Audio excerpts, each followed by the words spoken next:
Tapi saya ingin mengatakan jujur di sini dalam hal kita. Jangan memberi makan keluarga kita, jangan memberi makan anak-anak kita uang hasil judi. Kira itu yang tidak disenangi oleh Allah. Tapi ada yang senang. Yang senang itu adalah bapa segala tipu muslihat, yaitu setan iblis. Ada salah satu perintah tuh, jangan berzina. Kalau kita melanggar perintah itu, alat apa yang seimbang kita berzina? Kelamin kan, berarti perintah itu mengerem kelamin kita. Ada di hati pikiran berzina, tapi kalau kelamin normal nggak bisa. Ada pikiran tapi dia normal, mati pucuk nggak bisa. Tapi kalau tokcer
Selamat malam Bapak, Ibu yang ada di dapur. Selamat malam, salam. Terima kasih puji Tuhan, pada malam hari ini kita bersama-sama berkumpul itu dalam rangka ibadah di tempat Bapak di Suharo. Terima kasih pada keluarga tangga yang telah mempersiapkan tempat ini buat kita untuk memuji dan memuliakan nama Tuhan sesuai dengan jadwal yang sudah ditentukan oleh pengurus. Yang kami hormati Ketua Majelis Jemaat GKI Pengapis hari ini, Bapak Pendeta Herman Kihan selalu bersama-sama dengan kita. Puji Tuhan, beliau selalu berikan kekuatan kesehatan buat kita, sehingga beliau selalu bersama-sama dengan kita. Yang kami hormati Bapak-Bapak dan keluarga rumah tangga ini, Bapak Yeyes, Bapak Yusuf Haru, terima kasih telah mempersiapkan tempat ini buat kami, sehingga kita bisa bersama-sama berkumpul untuk memuji dan memuliakan nama Tuhan dan mendengarkan firman Tuhan yang nanti disampaikan oleh hambanya Bapak Pendeta. Terima kasih kepada seluruh Bapak, Pak Mawar itu. Dan untuk minggu depan memang ada rencana ibadah, cuma kebetulan kata beliau tadi Pak Wahyudi ditunda untuk minggu depan. Sebenarnya di tempat beliau ibadah minggu depan itu tanggal 25 September itu di tempat Bapak Wahyudi. Kebetulan katanya untuk sementara ditunda, dan jadwal untuk Bapak Ronald Hatoman itu Gusti. Mungkin saat kita geserkan, kita alihkan ke SHM saja, yang di gedung SHM saja. Yaitu Bapak Yusuf Haru berkaitan dengan ulang tahunnya, kami berikan kesempatan. Terima kasih. Selamat malam, Pak. Terima kasih atas kehadiran Bapak-Bapak yang hebat ini. Dan juga selamat malam juga untuk Pak Pendeta Heri MCH yang selalu menemani kita dari awal sampai sekarang. Itu saja yang bisa kami sampaikan, Pak.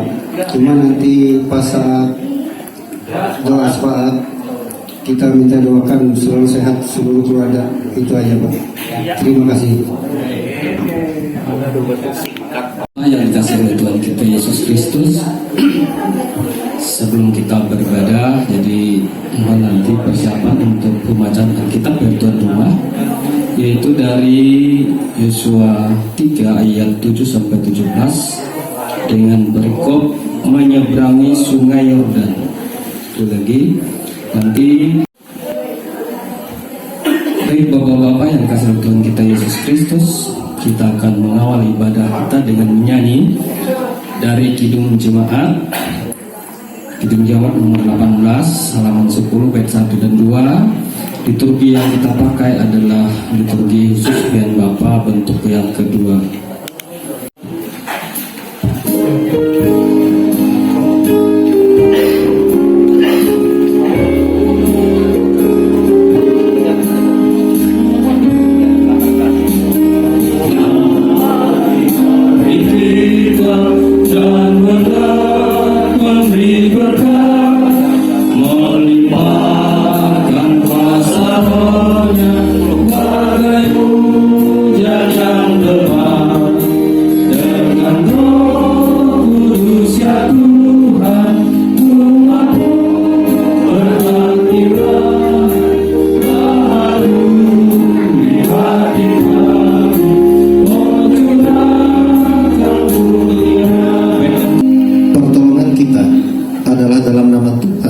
Menjadikan langit dan bumi, yang melihara kesetiaannya sampai selama-lamanya dan tidak pernah meninggalkan perbuatan tangannya.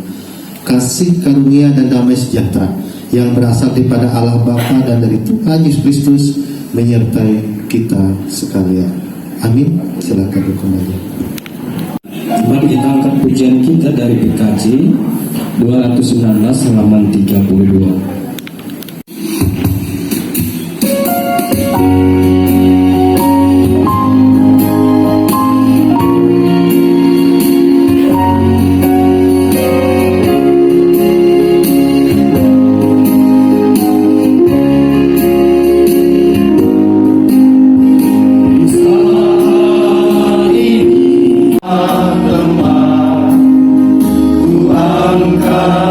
Teman baik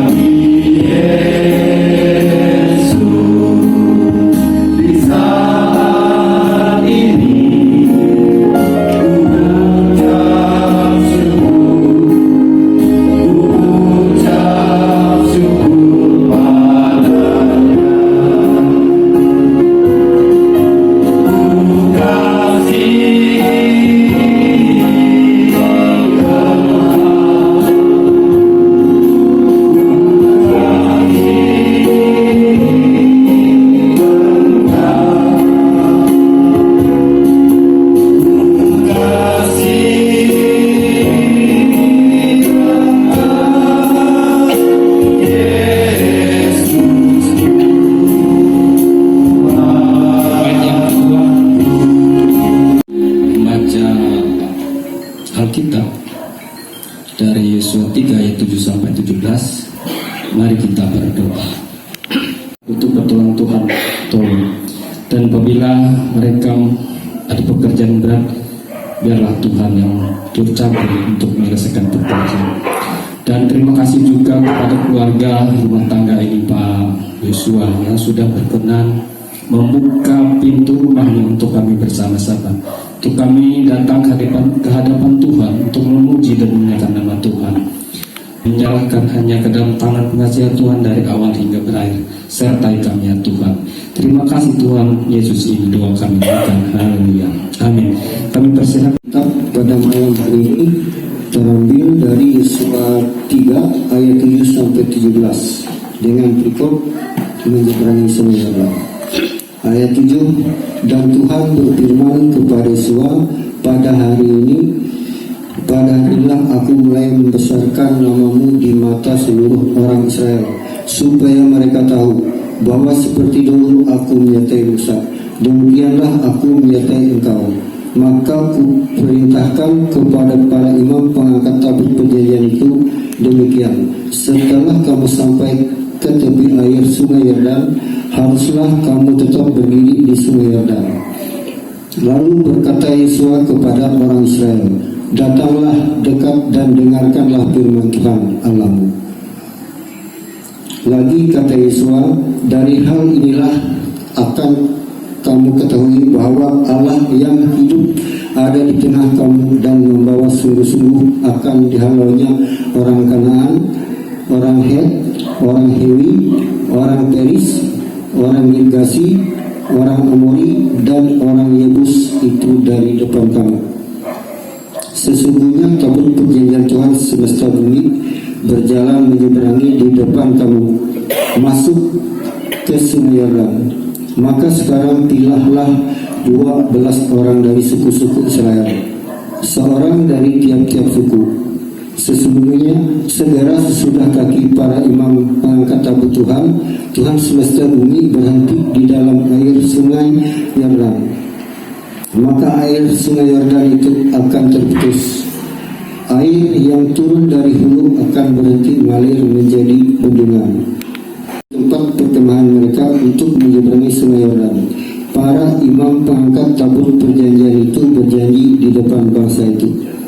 Segera sesudah para pengangkat tabut itu sampai ke Sungai Yordan, dan para imam pengangkat tabut itu mencelupkan kakinya ke dalam air di tepi sungai itu. Sungai Yordan itu sebab sampai melap sepanjang tepinya selama musim menuai. Maka berhentilah air itu mengalir. Air yang turun dari hulu melonjak menjadi bendungan jauh sekali di dekat Adam, kota yang terletak di sebelah Sartan. Sedang air yang turun ke laut Araba itu, yakni laut asin, terputus sama sekali. Lalu menyeberanglah bangsa itu dengan tentangan Yeriko.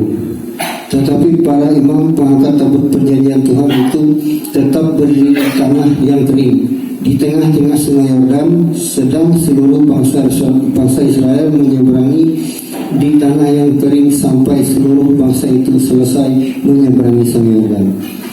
Berbahagialah orang yang mendengar dan melakukannya hari lepas hari. Amin. Yang dikasihi oleh Tuhan kita Yesus Kristus, kami berikan kesempatan Bapak-bapak yang punya kerinduan yang bisa berupa renungan yang kita baca hari ini, ataupun kesaksian pribadi, ataupun untuk yang lain, persilakan. Namun sebelumnya memuji nama Tuhan dari PKJ 255 halaman 35.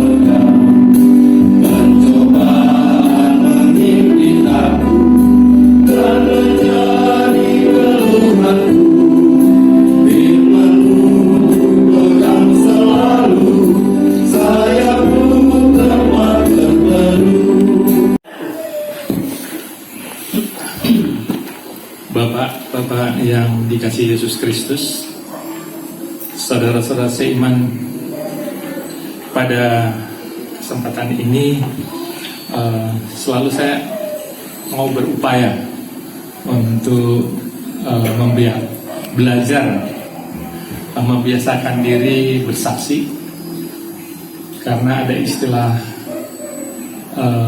pepatah yang mengatakan bisa ala biasa. Jadi kalau kita terbiasa menyampaikan firman Tuhan, mungkin hal ini kalau kita memberikan penjelasan tentang firman Tuhan kepada anak kita, keponakan, keluarga, ataupun saudara-saudara yang lain yang belum menerima keselamatan atau menerima berita Injil itu, kita tidak merasa kaku untuk menyampaikannya. Maksud saya penyampaian ini menghimbau, mari kita sama-sama belajar tentang dogma Kristen, tentang dogma gereja, sehingga kita nanti satu saat kalau diperhadapkan untuk mempertanggungjawabkan, menceritakan tentang iman kita, kita tidak dipermalukan. Kitab Yosua ini ditulis di abad ke-14, dan di saat bangsa Israel memasuki tanah Kanaan pada tahun 1405. Tujuan daripada surat Yosua ini yaitu mencatat tentang kesetiaan Tuhan di dalam janjinya kepada bangsa Israel untuk menyerahkan tanah Kanaan kepada bangsa Israel. Jadi di ayat 7 yang telah kita bacakan bersama, bahwa Tuhan berfirman kepada Yosua, pada hari inilah aku mulai membesarkan namamu di muka seluruh orang Israel. Di dalam bacaan tadi digenapi oleh Tuhan. Di masa Nabi Musa memimpin bangsa Israel keluar dari tanah Mesir, generasi yang keluar dari tanah Mesir termasuk Musa yang menerima janji tanah perjanjian Kanaan itu ternyata tidak masuk di dalam tanah perjanjian Kanaan tersebut. Kenapa? Tanah yang sudah dijanjikan kepada bangsa Israel itu tidak dialami oleh bangsa Israel yang hidup di tanah Mesir saat itu. Mungkin penyebabnya dihubungkan dengan kitab ayat 1 ayat 26, jikalau ada seorang menganggap dirinya beribadah tetapi tidak mengekang lidahnya, ia menipu dirinya sendiri, maka sia-sialah ibadahnya. Jadi kalau kita melihat bangsa Israel saat itu selama 40 tahun di padang pasir, proses sebelum menerima tanah perjanjian diproses di padang pasir selama 40 tahun. Ternyata di dalam ujian tersebut bangsa Israel saat itu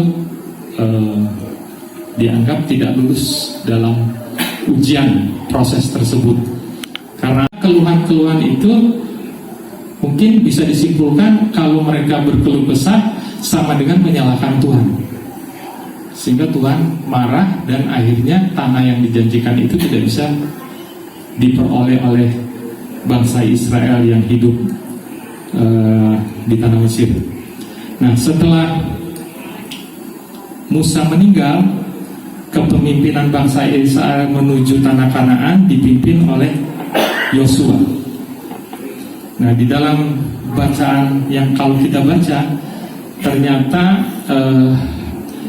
selain Allah, Tuhan menggenapi janjinya untuk menunjukkan kebesaran kuasa Allah kepada bangsa Israel melalui Yosua.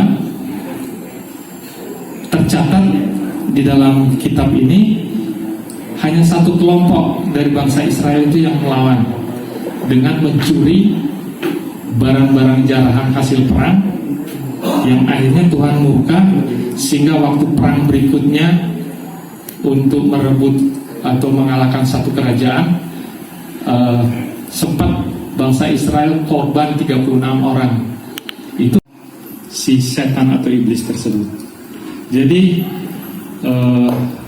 keberhasilan sang juara itu atau iman kita untuk menerima mahkota kehidupan yang kekal itu perlu gizi rohani, perlu lingkungan yang sehat, sehingga kita bisa bersama-sama, bukan hanya sebagai juara tunggal, tapi semua mempunyai peluang untuk jadi juara yang menerima sebagai pemenang.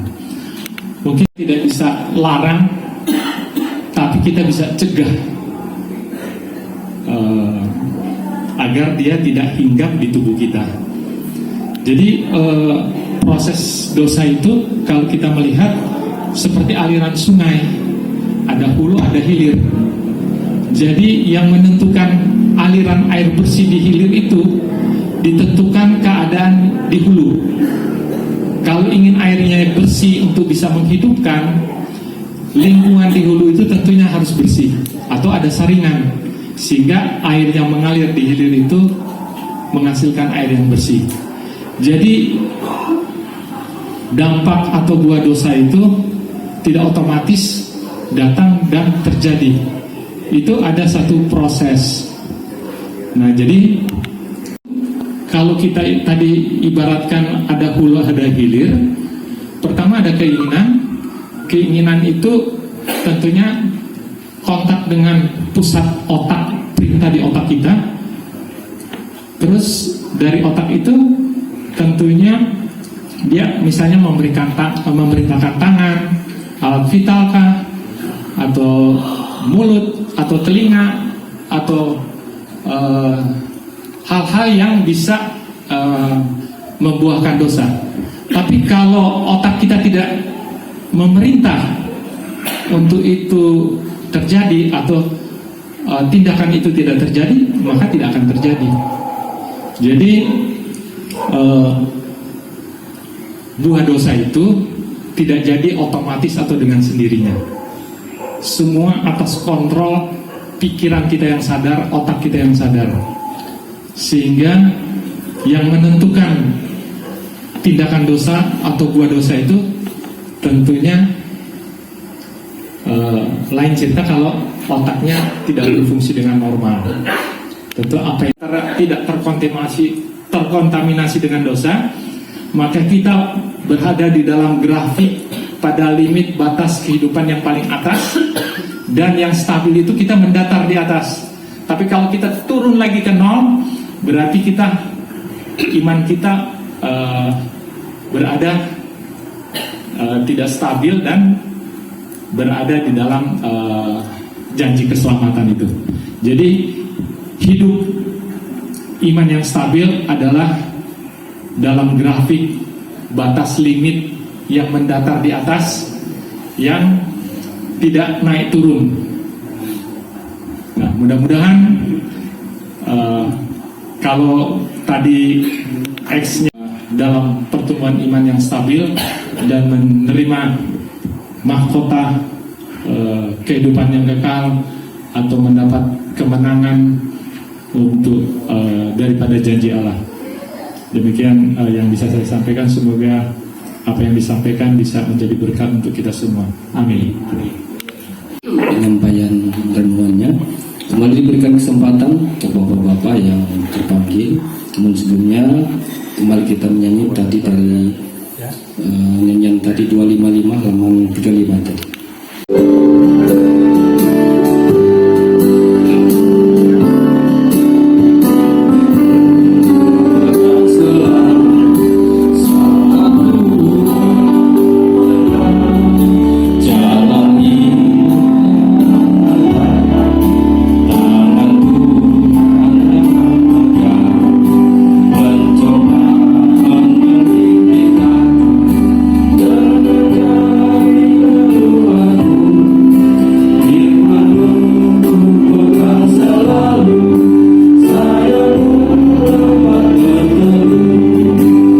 Saya hanya tidak menyampaikan firman yang karena sudah jelas.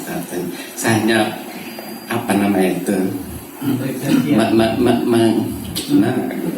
kata saya mengomentari apa yang di awal Pak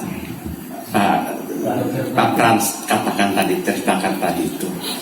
Jadi kan kalau kita kan tahunya begini, bahwa Yesus itu adalah firman Allah, habisnya dari firman Allah. Kenapa dia menjadi anak?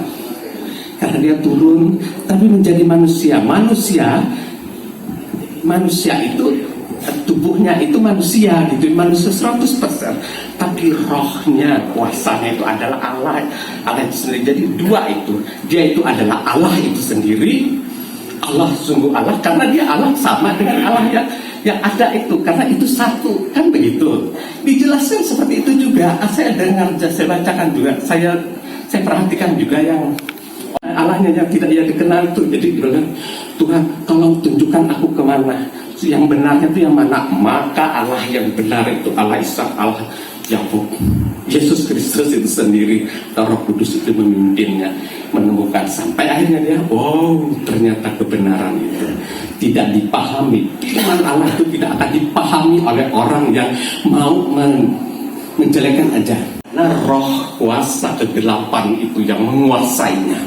Roh kuasa kegelapan itu kalau menguasai diri kita tuh, maka kita tidak bisa melawannya, kecuali kalau kita menentangnya. Roh Kudus, Tuhan, usir kuasa roh jahat ini supaya aku menerima kebenaran. Maka roh itu jadi menang. Dan saya yakin si Pak Franky itu pasti menang dia, karena dia roh kejahatan usirnya. Makanya dia datang. Ya, makanya dia datang kan, makanya datang. Padahal pasiennya banyak. Lalu disuruhnya pulang, enggak sih pulang. Ini obatinya juga dulu, tapi dia tetap datang ke sini dengan usahanya itu. Nah begitu. Nah gitu. Kemudian itu saja ya. Itu menurut saya mudah begitu ya. Nah, coba terima kasih itu saja. Aduh mohon maaf, saya tidak terlalu bagus berbicara. Ya,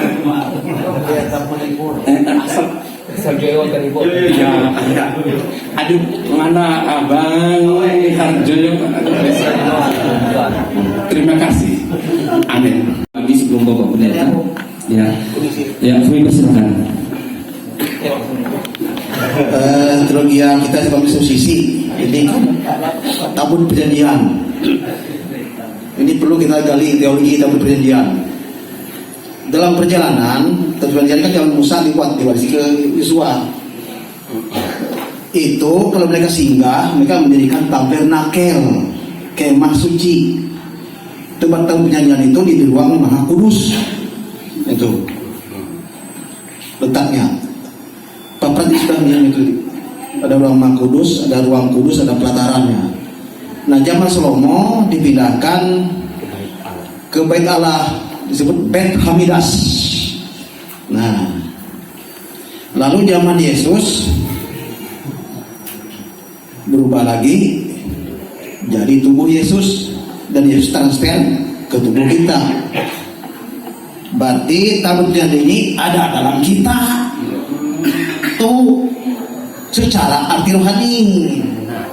Itu teologinya. Jadi belajar kitab ini jangan hanya yang mau sampul-sampul isi dalamnya masuk. Itu mungkin kata yang indah, tapi ada teologi yang mendalam. Nah sekarang kita ini kan Bait Hamidas lah. dan Kristus. Lalu di mana tempat tahunya itu? Kepala. Tadi opernya mengambil otak. Maka dalam tahunya itu ada 2 loh batu, perintah 10. Nah kita menghafal 10 pakai otak. Mana kita menghafal 10 pakai dengkul, dada, pakai otak. Otaknya ada 2 otak kiri, otak kanan. Jelas sudah 2 loh batu.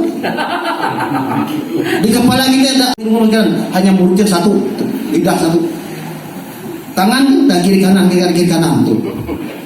Ada salah satu perintah tuh, jangan berzina. Kalau kita melanggar perintah itu, alat apa yang sering kita berzina? Kelamin kan. Berarti perintah itu mengerem kelamin kita. Ada di hati pikiran berzina. Tapi kalau kelamin normal nggak bisa. Ada pikiran tapi dia normal, mati pucuk nggak bisa. Tapi kalau tokcer, nah ini bahaya, setan menggoda. Itu. Kemudian apa lagi? Jangan dimiliki orang lain. Di mana itu? Di mata, hati, di mata, lewat mata itu. Itu. Makanya di situ ada letak kita 10 berada. Sampai situlah sering setan menggunakan kita, merubah kita. Jangan mencuri, di mana? Hati, pikiran, mata, tangan. Itu. Ya sekarang dari 1 ayat 16-17 ini dari Paulus ini, tapi firman Tuhan. Tahukah kamu bahwa kamu adalah bait Allah dan roh Allah diam dalam kamu. Nah sekarang ada roh Allah dalam kita ini. Untuk kita Kristen, jika ada orang dengan bait Allah, maka Allah akan memisahkan dia. Sebab bait Allah adalah kudus dan bait Allah itu ialah kamu. Berarti kita nih. Nah, bait Allah ini dari pinggang ke bawah ini pelataran. Dari pinggang sampai leher ruang kudus. Dari leher ke kepala itu rumah kudus. Di kepala ini tempat pemberian itu berada secara rohani. Termasuk perintah 10 yang memberi. Makanya kaitnya otak, perintah kaki, tangan dan sebagainya termasuk kelamin. Enggak ada dimasuk kelamin dari dia bilang. Anda bisa dimainnya, aku yang mainnya. Kan seperti dimintakan. Tapi kalau otak ini diberi perintah 10, maka terkendalilah kelamin kita. Tidak mungkin kita berzina. Pemasir bilang tadi apa tadi? Kamu pilih lah. Iya. Apa? Penurunan Ada satu sama aku benar aku. Persatuan Buddha Indonesia. Kamu cerai istri dulu, aku cerai mati. Nasib sama itu. Ini tempat Roh Kudus bekerja, tempat firman Allah bekerja, tempat baik tabuhan Allah tadi bekerja, sehingga Allah menuntun kita. Setelah tadi berkati, kalau Allah hadir di kepala kita ini, maka terjadi mujizat itu. Artinya pekerjaan kudus baik mendatangkan mujizat dan berkat. Para dokter kan pikiran yang bagus, melihat penyakit, diagnosa, oh ini obatnya sembuh. Itu kan pikirannya bagus. Kalau dia ada bagus, tidak dikasih obat yang tepat, dia aja melantur sekitar orang. Berarti pikiran jahat, dapat 10 di kepalanya. Sama komersial dulu, dia ngajar, lainnya diajarnya, mencong, berarti pikirannya sudah dapat 10. Kalau dia masih perintah 10 di otaknya, di ruang kudus, maha kudusnya, mulus jalan itu pasti bagus. Sama kami pendeta Pak Heri, sama kalau di kepala kami ini betul-betul perintah 10 firman Allah, roh Allah, maka baguslah pelayanan kami. Tapi kalau kami ada di pikiran kami bukan perintah 10, itu yang kacau. Nah, lain teori, lain prakteknya sudah. Itu teori yang besar bagus, tapi praktek di dalamnya lain. Nah, teorinya kan tersebut kan kasih kan. Pilih golongan kedua yang udah tertinggal itu yang lahir tahun 80-an, 90-an, 2000-an itu. Jadi mereka itu golongan A dan J katanya. Makanya suka megang dicet-cet ahli terus. Pikir pantas aku naik kelompok kedua yang tertinggal ini. Sudah aku paksa nggak bisa masuk ke otak. Sama Pak juga. Jadi kalau komputer sebenarnya tertinggal dia itu. Tapi itulah terletak, jangan kita sedih hati, tertinggal, jalani apa adanya seperti apa adanya. Jadi intinya kita ini Bet Hamidas yang hidup. Menurut bahasa Ibrani-nya Bet Hamidas Hai. Hai itu hidup. Itu. Jadi kita ini, jadi ingat dari pinggang ke bawah pelataran. Tangan nih serambi kiri, serambi kanan, serambi selomo. Nah, dari pinggang ke atas sampai leher ini ruang kudus. Di ruang kudus itu ada dalam bait balahnya ada kaki dian dan lampu 7, ada roti 12 itu.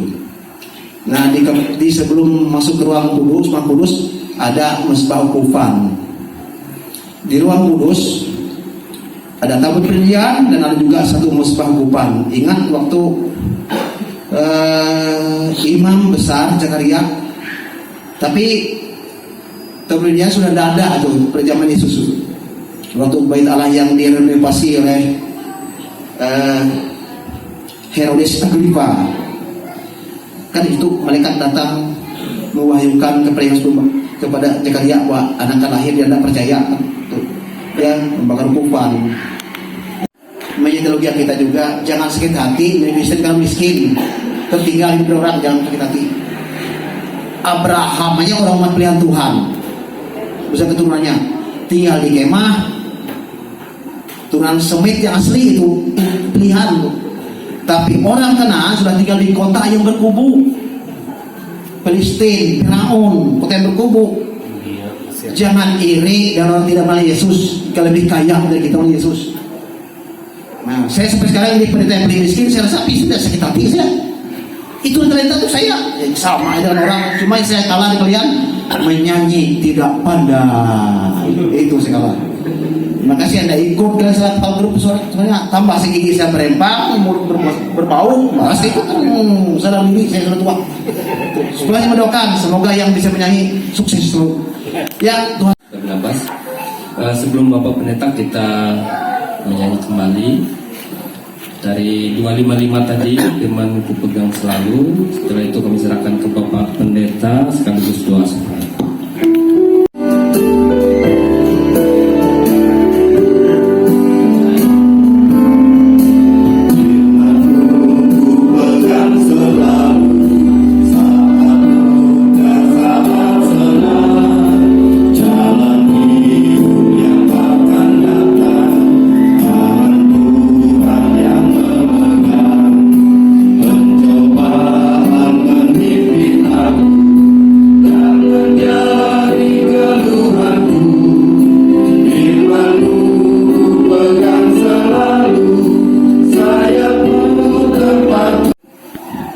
Baik Bapak-Bapak, selamat kemarin, salam.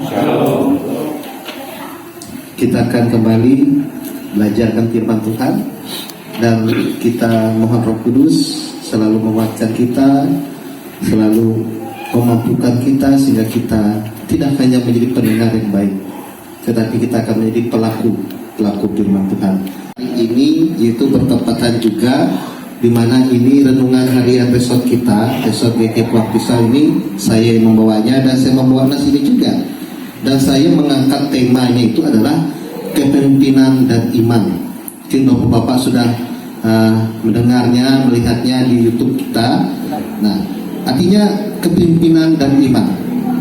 Saya ingin menyorot di sini sosok dari seorang Musa dan Yesua, adalah pemimpin dari bangsa Israel yang akan menjadi bangsa yang besar, kemudian bangsa yang diberkati oleh Tuhan dan menjadi umat pilihan Tuhan itu sendiri.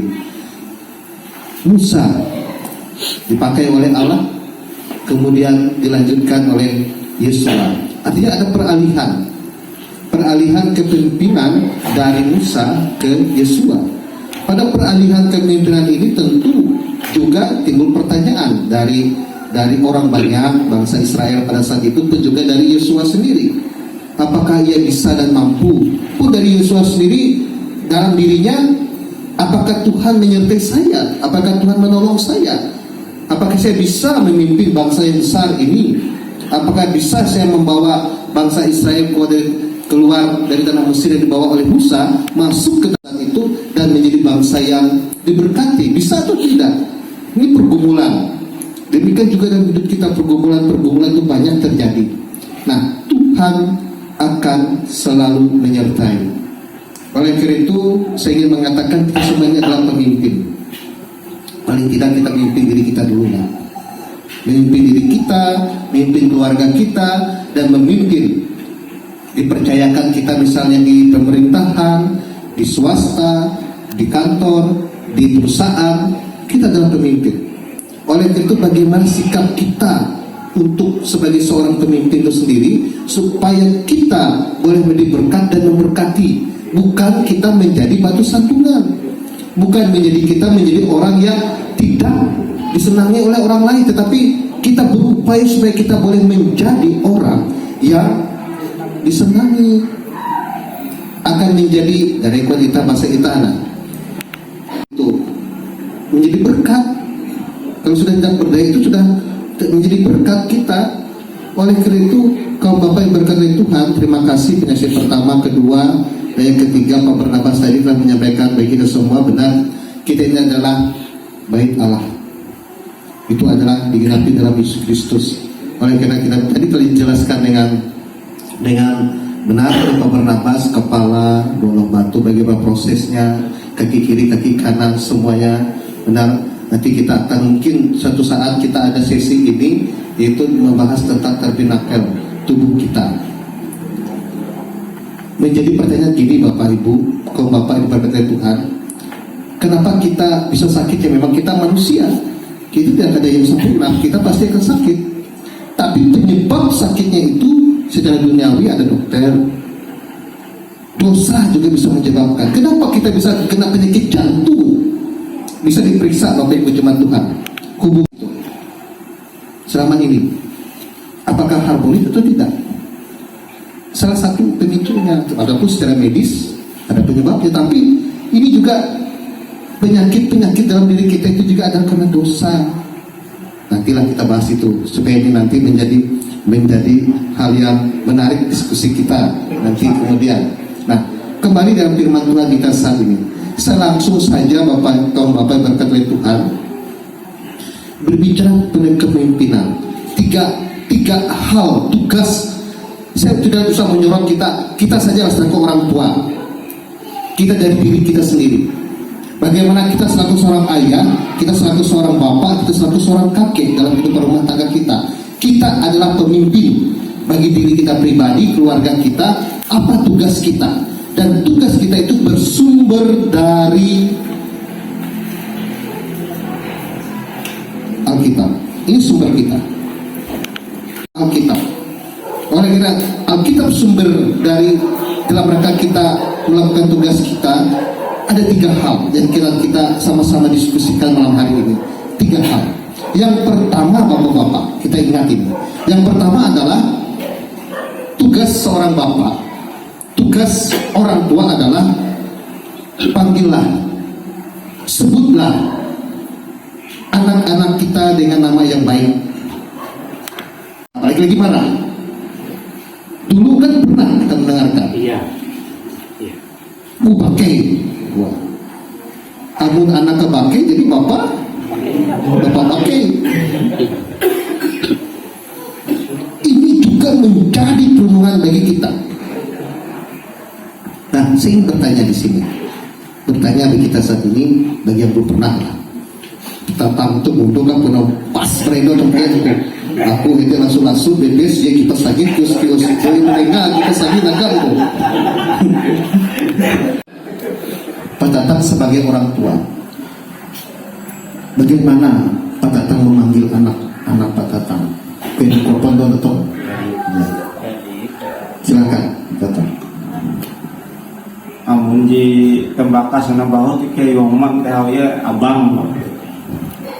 Amun andina ara pangop mak. Bagaimana perasaan Pak Tatang waktu menyebut nama anak Pak Tatang itu dengan nama mereka itu dari sebutan apa? Bagaimana perasaannya? Amun abang teh anak tah tukep lah dengan anu itah kayaknya. Yakin dia menuju hawara, Pak. Tapi misalnya kamu menyebut anakmu nama salah satu nama binatang, bagaimana rasanya? Dia puji malah nih Pak. Butuh elai. Jangan.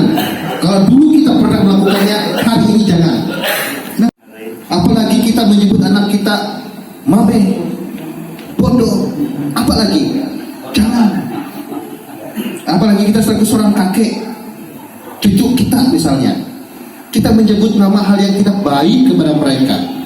Kalau kita berikan kepada anak kita cinta, anakku pintar haratif. Pernahkah kita menyebutkan demikian dalam kehidupan kita? Ini tugas kita selaku seorang pemimpin, tugas kita selaku orang tua. Kita memberi motivasi kekuatan kepada keluarga kita, orang-orang kita cintai. Dengan sama kita puji dia. Apa mahimu lagi kelahi? Bagaimana marah ini? Timbullah flora dan fauna dikeluarkan semua. Pernah tidak kita lakukan itu? Pak Leo pernah? Tidak.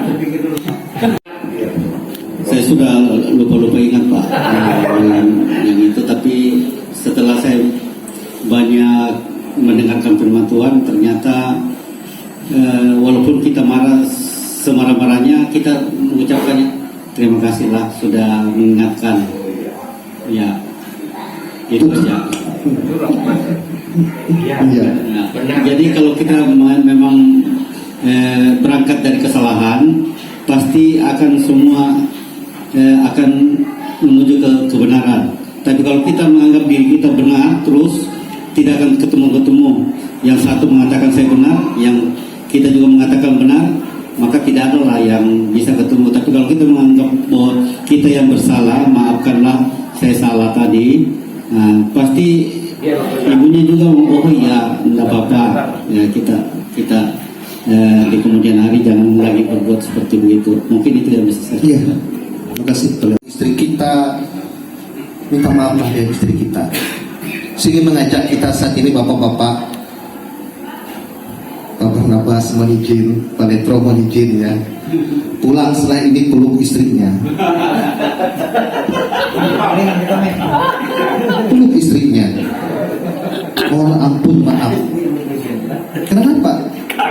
Nanti kaget, Pak istrinya apa ini? Anak orang ini. Artinya gini, kita mulai. Makanya ini tugas kita sebenarnya. Makanya saat ini yang pertama kita sama-sama menyatakan bapak-bapak, panggil anak-anak kita dengan nama yang baik. Kita sebut bersama-sama ya, panggil anak-anak kita dengan nama yang baik. Anak-anak kita dengan nama yang baik. Panggil nama anak-anak kita flora dan fauna, jangan lagi. Itu yang pertama.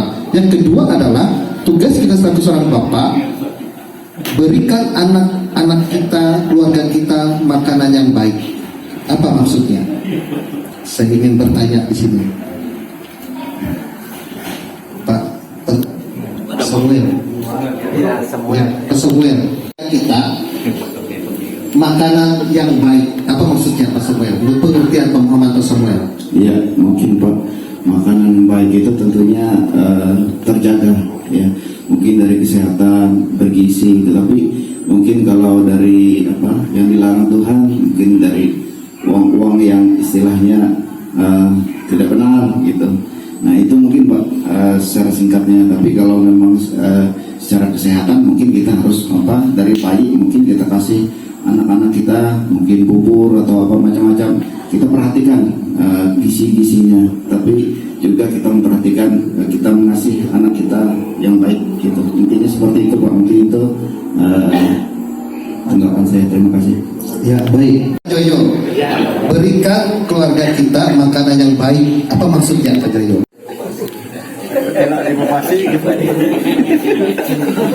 Jangan diut contoh masih buka Terima kasih Pak. Nah, menurut saya makanan yang baik itu makanan yang sehat. Nah, kalau bicara masalah dari uang haram, nggak ada istilah yang namanya uang haram. Tapi cara mencarinya itu yang haram. Kalau uang di dalam dompet kita nih kalau diperiksa kalau ada tulisan uang haram, uang. Tapi caranya mencari benar, maka hasilnya akan benar pula bagi keluarga. Mungkin itu yang dapat disampaikan Pak, kalau memang saya. Yang baik itu jelas yang bergizi Pak, seperti babi, Dagingnya jangan babi, makan babi. supaya anak dan cucu cerdas semua. Itu Pak yang dapat saya sampaikan. Bagaimana? Menjadi kebutuhan pokok kita, tetapi dimaksud sini adalah juga makanan rohani yang harus kita berikan kepada keluarga kita. Misalnya tadi benar, jangan kita memberikan uang. Benar, saya tertarik dengan Pak Joyo tadi. Benar, bukan uang haram. Semua uang kita ini adalah uang. Tapi cara mendapatkan uang itu yang harus kita sama-sama renungkan pada malam hari. Jangan kita memberikan makan anak-anak kita. Saya ingin katakan sini, mohon maaf apabila ada yang tersinggung di sini dari hasil judi. Saya mohon maaf, tapi ini harus saya katakan. Jangan memberi makan anak-anak kita dari hasil korupsi. Prosesnya, caranya itu cuma uang sama, uang. Tapi cara mencarinya itu cara mendapatkan, apalagi memberi makan anak-anak kita dari hasil mengambil hak milik orang lain, dari hasil menakau. Ini malah tahu kita Pak Bernabas sekolah dijatuh barang motor, PW nomor plat motor Pak Bernabas, motor Pak Bernabas. Ini kiri kata tempat janawet tempat hanya. Itu yang sering terjadi. Saya ingin mengatakan jujur di sini dalam hal kita. Jangan memberi makan keluarga kita, jangan memberi makan anak-anak kita uang hasil judi. Karena itu yang tidak disenangi oleh Allah. Tapi ada yang senang. Yang senang itu adalah Bapak segala tipu muslihat, yaitu setan iblis.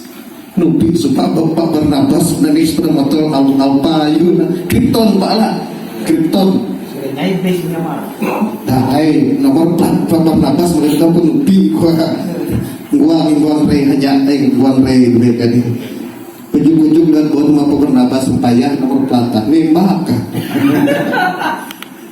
Itu adalah tipu muslihat iblis. Makanya kembali di sini, jangan memberi makan anak istri kita, keluarga kita uang yang diperoleh dengan cara yang tidak baik. Judi, korupsi, apalagi kita semua tahu hal tidak baik. Makanya tabernakel tadi otak ini yang bisa mengetahuinya. Dan yang ketiga adalah berikan keluarga anak kita pelajaran yang baik. Apa maksudnya? Berikan pelajaran yang baik. Di sini yang belum pernah ya. Lama kita tidak mendengar suara Dr. Franky. Keluarga kita, anak kita pelajaran yang baik. Pelajaran yang baik. Yang kita ulangi dulu yang kedua tadi ya. Yang pertama tadi adalah panggil anak kita, keluarga kita dengan nama yang baik. Itu yang pertama kita ingat, yang harus kita renungkan. Yang kedua adalah terima kasih. Kalau menurut saya pelajaran yang baik untuk anak-anak kita,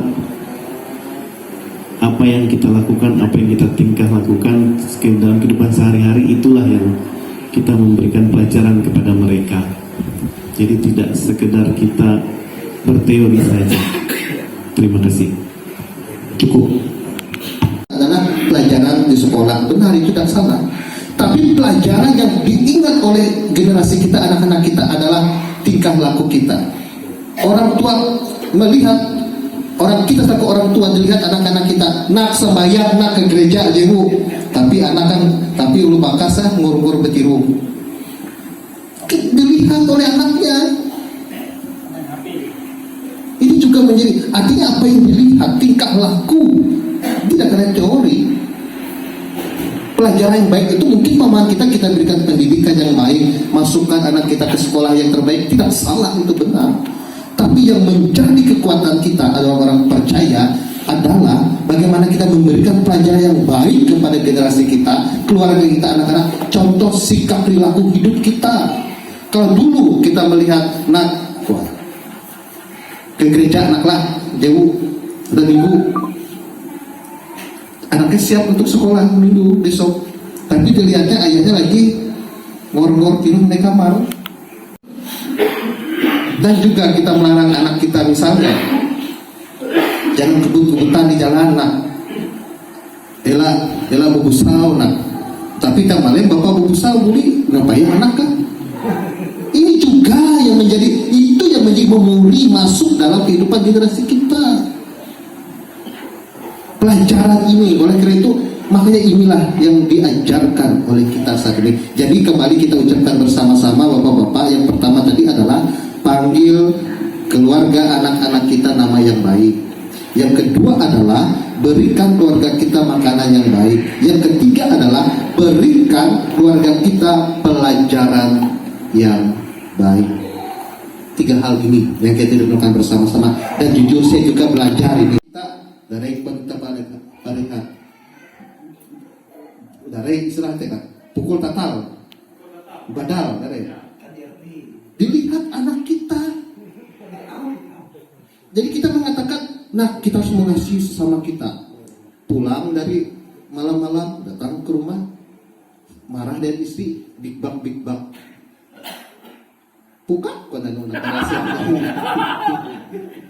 dilihat anak kita ini. Makanya kalau bisa bapak-bapak, dan mohon apabila kita ada perselisihan dengan istri kita, saya juga belajar jangan di depan anak-anak. Kalau saya itu dengan ibunya belajar, saya juga belajar. Cerita juga manusia ya. Pernah juga saya marah di ibu, tapi saya marah saya bawa ke kamar. Jangan sampai dilihat anak-anak kita marah. Jadi itu akan menjadi ingatan memori dari anak-anak kita. Makanya hari ini kita mulai berubah lah. Kita mulai berubah, kita mulai sudah. Makanya kita tanya. Kalau kita melihat ada anak-anak muda yang melakukan jadi lulus aku event kau. Sudah semua kita mengalaminya. Jangan kita, saya ingin mengatakan nakalnya terlambat. Sudah berkeluarga baru nakal. Sudah berkeluarga, ada istri, anak-anak, itu menjadi tanggung jawab kita. Berikan yang terbaik bagi mereka. Berikan. Kalau dulu oke, uras jadi lewat, uras jadi oke. Kita masuk ke manusia baru saat ini. Tuhan memberkati kita dan firman-Nya. Yang ke-55, biarlah Tuhan memberkati Bapak, memberkati keluarga ini, dan yakin percaya Tuhan berikan yang terbaik di keluarga ini. Mari kita berdoa. Bapa Surgawi, Bapa di dalam Yesus Kristus, terima kasih atas firman-Mu menguatkan kami saat ini. Roh-Mu yang kudus memberikan pengertian hikmat bagi kami, sehingga kami benar boleh menjadi pelaku-pelaku firman-Mu.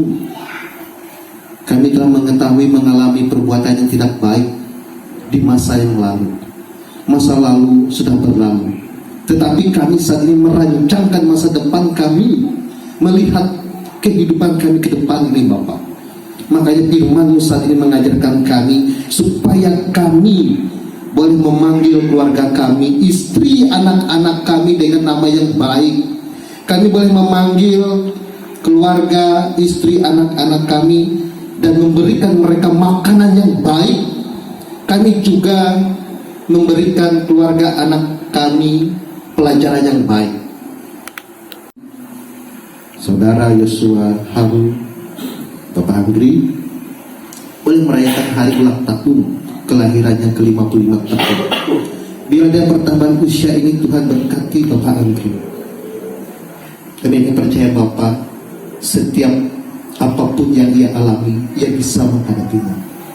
Karena roh Tuhan, roh yang ada pada dirinya lebih besar dari roh dunia ini. Baik Allah ada dalam dirinya, yang selalu menggerakkan dirinya untuk melihat jalan keselamatan itu sendiri. Berkatilah usaha pekerjaannya, berkatilah ia selaku orang tua, dan saat ia diberikan kepercayaan tanggung jawab sebagai seorang kakek. Tuhan berkati ia bersama dengan ibu terkasih dalam rumah tangga ini. Biar Kau juga berkati buat kesehatan rumah tangga ini, usaha pekerjaan juga diberkati, juga dalam pelayanan juga diberkati, bersama-sama dengan suami memuji dan muliakan nama Tuhan. Dan Tuhan pasti berikan yang terbaik bagi keluarga Papa dan Mama Anggi saat ini.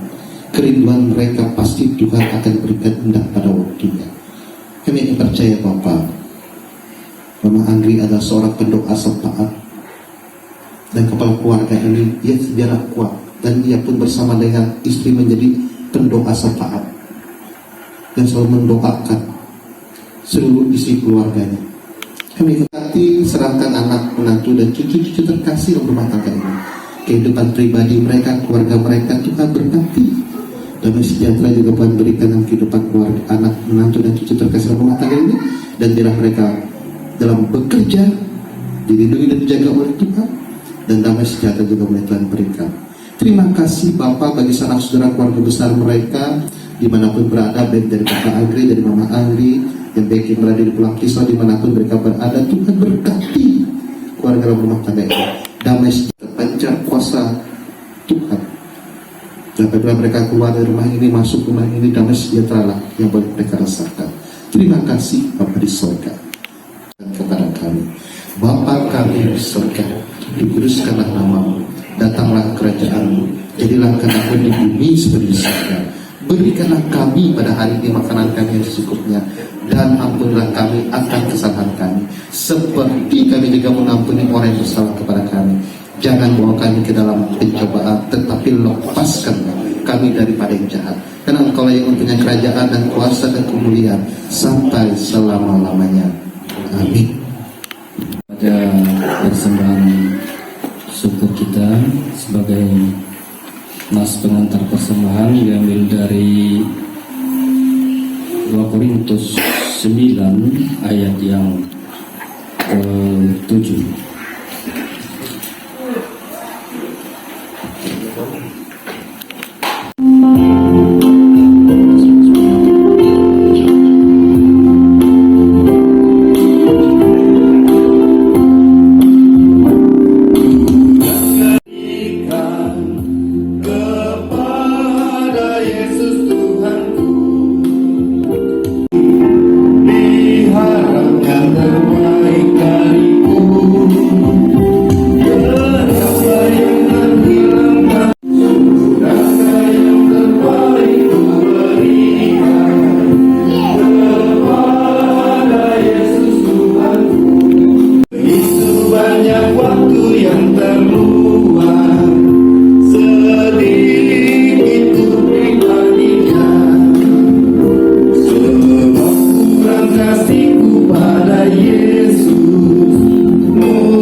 Jadilah saksi Tuhan dalam kehidupan sehari-hari dan terimalah berkat-Nya.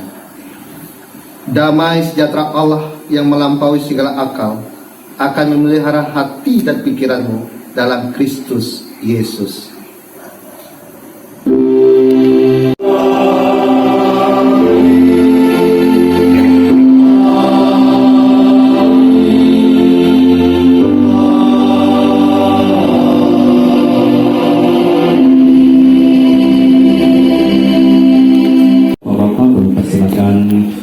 kembali. Sebelumnya kami serahkan kepada Purs.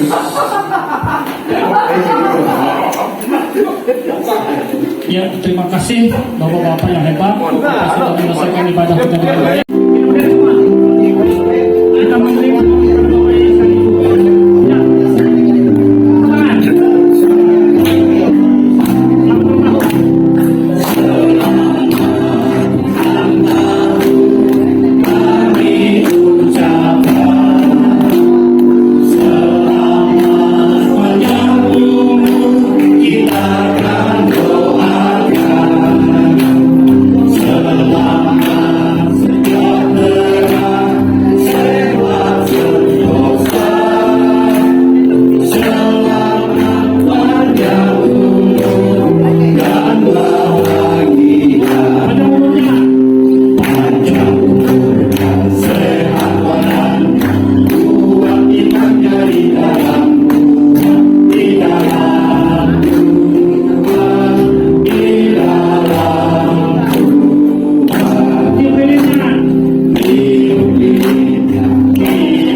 Iya, baik Bapak-Bapak yang hebat, Bapak-Bapak terkasih dalam Tuhan kita Yesus Kristus. Terima kasih untuk kehadiran Bapak-Bapak di tempat Papa Anggri. Kebetulan memang jadwal kebaktian ibadah Bapak-Bapak dan juga sekaligus merayakan secara sederhana bertambahnya usia Papa Anggri yang ke-55 tahun. Tapi semangatnya 17 katanya. Dan didoakan tetap kembali bersemangat dan walaupun tinggal beberapa tahun akan purna tugas karena sudah sampai waktunya, dan yang pastinya tetap semangat, diberikan kesehatan, kekuatan karena memang sudah di tahun-tahun ini kami berdua ini memang agak mundur kalau untuk kesehatan, kalau terutama saya juga sering sakit, Papa Agri juga batuk pileknya nggak bisa sembuh karena memang perokok berat yang pastinya, dan mudah-mudahan diberikan kesehatan, diberikan semangat, tetap bisa aktif ikut kegiatan Bapak-Bapak, dan terima kasih juga Bapak-Bapak sudah mengunjungi secara pribadi kemarin karena memang ada rada-rada mundur sedikit, dan mudah-mudahan dengan dikunjungi semangatnya kembali. kembali. Dan juga terima kasih, itu saja yang mungkin bisa saya sampaikan. Dan juga nanti minta didoakan karena ada sedikit berkat yang sudah kami sediakan. Kalau nanti bisa didoakan Pak Ketua ya.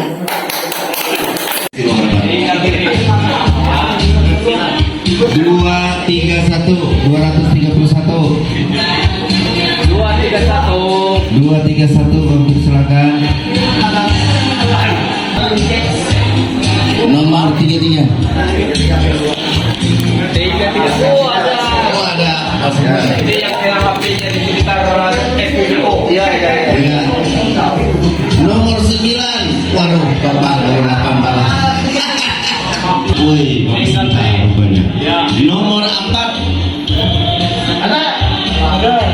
Akhirnya kena juara. Selanjutnya nomor 183.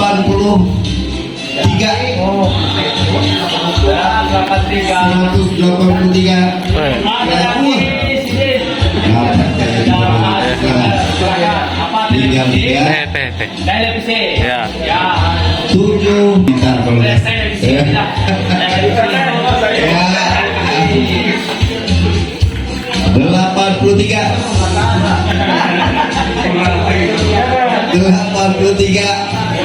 Wah, silakan. Dan nomor yang terakhir adalah 242. Silakan. 242.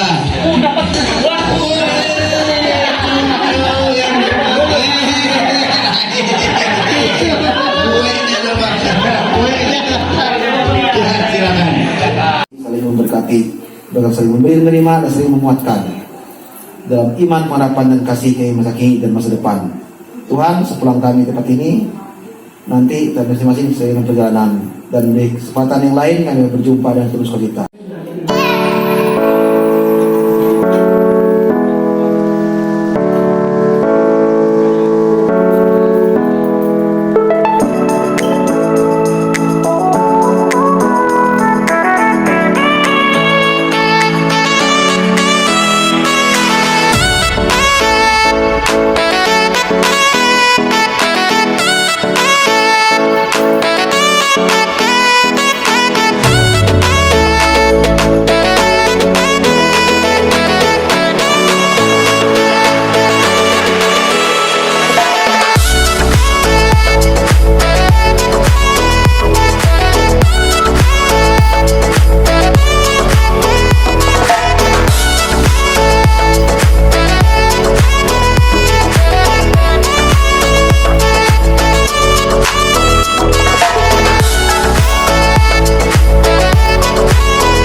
Oke,